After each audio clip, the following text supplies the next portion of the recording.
MIDI. Early 1980s. Prior to MIDI, electronic instruments from different manufacturers could not communicate with each other. Dave Smith of Sequential Circuits proposed the idea of a universal standard. 1983. MIDI was officially unveiled at the Winter NAMM show. The first MIDI-equipped instruments included the Sequential Circuits Prophet 600 and the Roland Jupiter 6. 1980s to 1990s.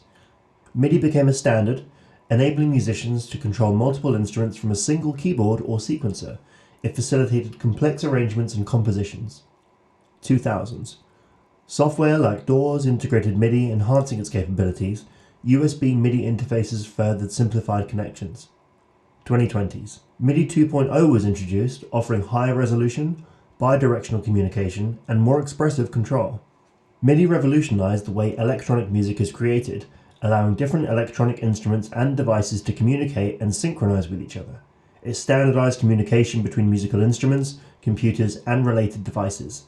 Over time, MIDI has evolved to include more features like high resolution, more channels, and more complex control capabilities.